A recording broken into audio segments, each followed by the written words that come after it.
हमारे चैनल को सब्सक्राइब करें और नई अपडेट्स के लिए घंटी के बटन को जरूर दबाएं।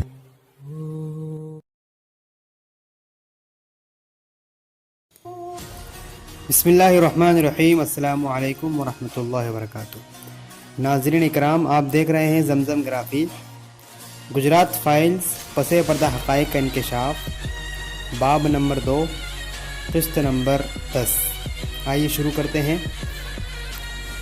मैंने और माइक ने उस शाम इजाफी जैकेट पहन लिया, यानी एक जैकेट के ऊपर एक और जैकेट एक्स्ट्रा पहन लिया, और फाउंडेशन की इमारत से मुत्तसिल यानी लगे हुए जंगल के किनारे किनारे चहलकदमी करने का फैसला किया। मैंने मुड़कर माई की तरफ देखा। वो हस्बे आदत सोच में डूबा हुआ था। उसने मुझसे पूछा, मैथिली, क्या मेरी कारकर्दगी ठीक रही? यानी मैंने जो रोल अदा किया ठीक था? बिल्कुल, तुम बहुत पुरएतमाद मालूम हो रहे थे। और हाँ, मिसेस कोडनानी के बारे में फ़िक्र मत करो, वो गुफ्तगू और अपनी तारीफ़ में कुछ ज़्यादा ही गर्क हो गई थी, यानी खूब अपनी तारीफ़ में डूब गई थी। उसकी हिम्मत बंधाते हुए मैंने जवाब दिया। बिस्तर पर जाने से कबल उस रात मैंने अजय को एक पैगाम भेजा, कल मिलते हैं नुमाइश गाह में। दूसरी सुबह जब मैं कैंटीन में उपमा खा रही थी, तब मैंने आखिरकार GL सिंघल को वो फ़ोन किया। उन दिनों उसकी ज़िंदगी में तूफ़ान बरपा था। हाई कोर्ट ने SIT यानी खुसूसी तहकीकाती टीम को इशरत जहां इनकाउंटर की तहकीकात के लिए मुतय्यन किया था। तहकीकात में पेशरफ्त हो रही थी और सारी नज़रें सिंघल पर थीं। यही वो शख्स था जिसने अपने 2 दीगर अफसरों के साथ मिलकर एक इनकाउंटर में इशरत जहां को गोली मारकर कत्ल कर दिया था। इनकाउंटर के एक दिन बाद गुजरात के आला पुलिस अफसर और ATS के सरबराह DG वंजारा ने प्रेस कॉन्फ्रेंस बुलवाई थी। ये एक सनसनीखेज वाक़या था। इशरत का खून आलू जिस्म उन दीगर 3 अफराद के साथ सड़क पर पड़ा था। उसको भारत की पहली ऐसी फिदाइन औरत के तौर पर पेश किया गया था जिसका ताल्लुक लश्कर तैयबा से था और जो गुजरात के वज़ीर आला नरेंद्र मोदी के कत्ल के दर पे थी। हर तरफ इशरत ही के चर्चे थे और बुनियाद परस्ती के बारे में बयानात लिखे जा रहे थे और ये बावर कराने की कोशिश की जा रही थी कि किस तरह तशद्दुद पसंद मुस्लिम तंजीमें सन 2002 के फसादात का इंतकाम लेने के लिए निकल पड़ी हैं। DG वंजारा को एक हीरो की तरह सराहा जा रहा था। रातों रात वो शोहरत के बाम पर पहुंच गया था, यानी शोहरत की बुलंदी पर पहुंच गया। उसके साथ साथ दीगर अफसरों की भी पजीराई हो रही थी, यानी तारीफ हो रही थी। NK अमीन, तरुण भरत और वो शख्स जो उन दिनों में तहकीकी दिलचस्पी का मरकज़ था, यानी गिरीश सिंघल।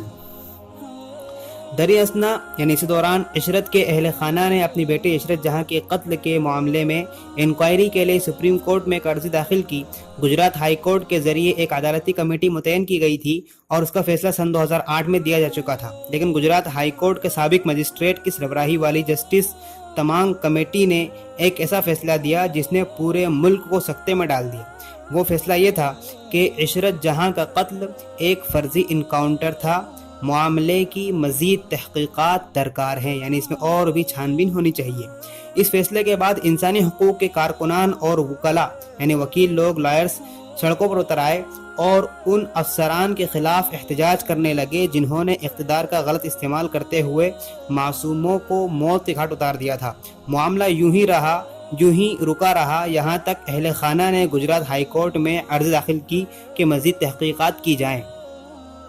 इस अर्जी के नतीजे में एक 6 नफरी बेंच यानी 3 आदमियों पर मुश्तमिल एक बेंच इनकाउंटर के मामले की तहकीकात के लिए तश्कील दिया गया।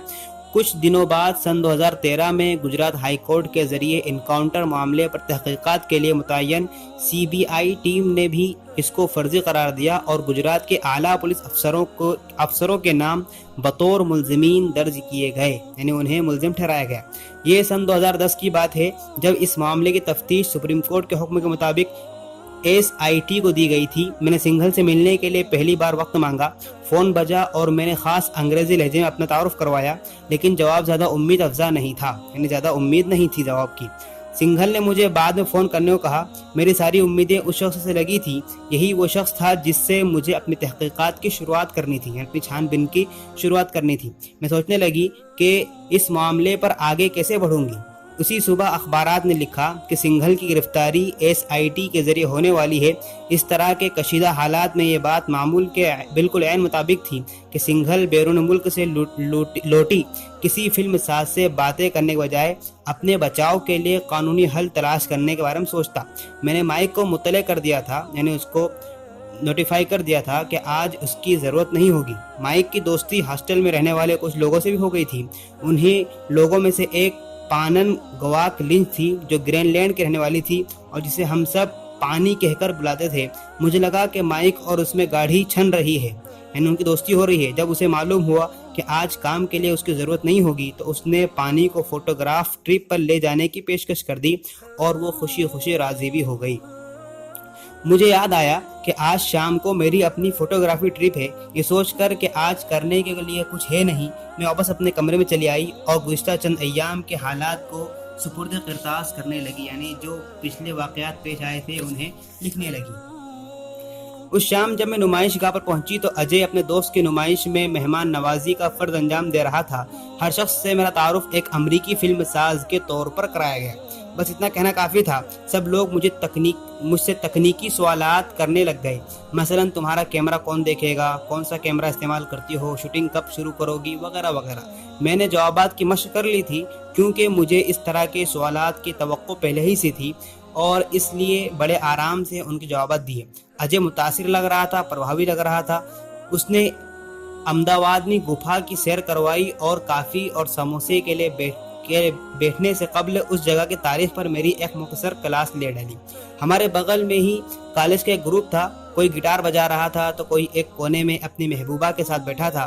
ایک لمحے کو لگا جسے یہ سب کچھ بھلایا جا سکتا ہے۔ پولیس افسروں کو اس حقیقت کو کہ میں انڈر کور ہوں اور یہ بھی کہ سردست میں اپنی ذمہ داریوں کے سلسلے میں گھبرائی ہوئی ہوں، میں بس ایک عام اسٹوڈنٹ کی طرح ہو گئی۔ گھر پر موجود اپنے اہل خانہ کے بارے میں سوچنے لگی۔ میرے والدین جن سے بات ہوئے کئی روز گزر گئے تھے اور جو اچانک میرے طور طریقے میں تبدیلی دیکھ کر پریشان بھی ہو گئے تھے۔ میں نے اپنا موبائل فون بند کر دیا تھا اور صرف ای میل کے ذریعے ان سے رابطہ کرتی تھی جو مقامی سائبر کیفے سے بھیجتی تھی، وہ بھی زیادہ نہیں۔ جب سے میں نے امت شاہ سے متعلق انکشاف کو شائع کیا تھا وہ میری خیریت کے بارے میں ہمیشہ فکر مند رہتے تھے۔ اس طرح کے خیالات جب آنے لگے تو میں نے اجے سے گزارش کی کہ میرے ہاسٹل کے قریب کسی مقامی مارکیٹ تک مجھے چھوڑ دے۔ میں نے اس سے کہا کہ وہاں مجھے کچھ کام کرنا ہے۔ اس نے مجھے سیٹلائٹ روڈ پر واقع شاپنگ علاقے میں چھوڑ دیا جو مہنگے بازاروں پر مشتمل علاقوں میں سے ایک ہے۔